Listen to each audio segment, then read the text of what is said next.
C'est pas toujours facile quand on commence avec des comités de dire, bon, c'est quoi sur quoi on met le focus, qu'est-ce qu'on doit leur apprendre. C'est sûr que en tant qu'enseignante, c'est pas moi qui décide qu'est-ce que j'enseigne à mes élèves, dans le sens que je dois suivre ce que mon ministère me dit d'enseigner, la fameuse progression des apprentissages. Dans mon cas, je suis chanceuse parce que quand la progression des apprentissages a sorti il y a environ 10 ans, je dirais, là, peut-être un petit peu moins, ben moi, j'ai eu une formation avec la commission scolaire pour vraiment apprendre à lire la progression des apprentissages. Donc ça, en tout cas, chez nous, à notre commission scolaire, pendant 1 an, tous les professeurs ont eu cette formation-là. Après ça, par exemple, ça n'a pas été refait. Donc, les professeurs, ce que je me rendais compte, c'est que souvent, la progression des apprentissages, ils la connaissaient pas. Puis, je le comprends tout à fait. Tu sais, notre priorité, faire les bulletins, rencontrer les parents, faire la correction, être maman. Tu sais, on court après notre temps. Donc, on n'a pas toujours le temps de s'asseoir et lire la progression des apprentissages. Si chaque professeur suit bien la progression des apprentissages, bien, on va avoir un enseignement qui est équilibré.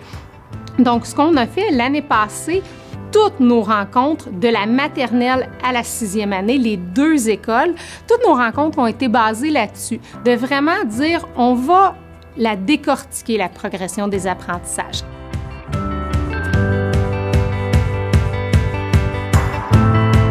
Il y a des choses qu'on enseignait qui n'étaient pas dans la progression des apprentissages. Donc, on est parti, c'est ça, de la 6e année pour descendre, pour voir, OK, est-ce qu'à chaque année, on couvre les notions de base? Et on s'est rendu compte qu'il fallait en faire un petit peu moins. Pour identifier qu'est-ce qui va être enseigné quand, une fois qu'on a regardé sur une année qu'est-ce qu'on veut enseigner, dans le fond, on a épluché la progression des apprentissages, on l'a divisé en 3 étapes. Donc, on s'est dit, à la première étape, on veut enseigner ça, ça, ça, à la 2e étape, à la 3e étape, on le fait par cycle au début, et ensuite, on l'a divisé par année. Il y a des choses, par exemple, qu'on n'a pas divisées. Je vous donne l'exemple en compréhension de lecture. Il y a beaucoup de stratégies qu'on peut enseigner. On a décidé, au cycle 2, on a gardé visualiser, faire des prédictions et se poser des questions. Et on a décidé qu'en 3e année et en 4e année, on devait continuer. Ça prendrait 2 ans, dans le fond, pour le travailler. On se disait qu'une année pour travailler ça, c'était pas assez. Il y a d'autres concepts, par exemple, où est-ce qu'on se disait, au niveau de la grammaire, ça pourrait être fait en 3e, ça pourrait être fait en 4e. Donc, on a commencé par l'éplucher, puis après ça, on l'a divisé.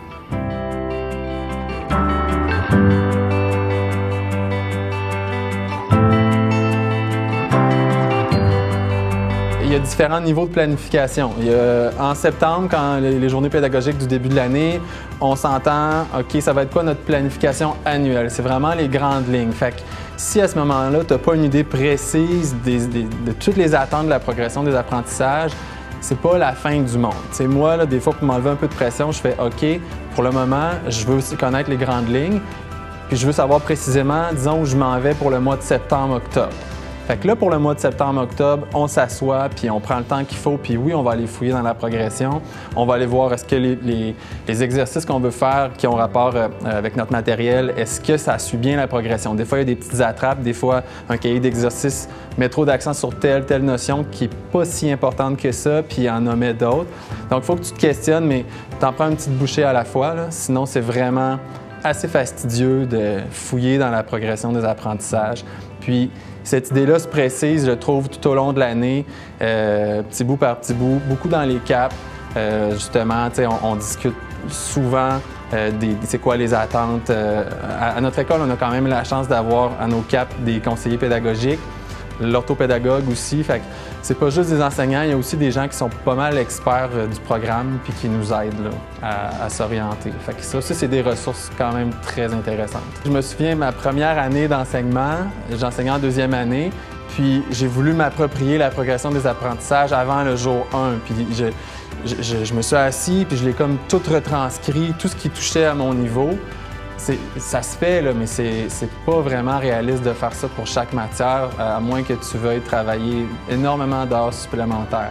Donc, j'ai comme appris avec le temps que, tu sais, au début de l'année, tu n'es pas obligé d'être prêt pour toute l'année.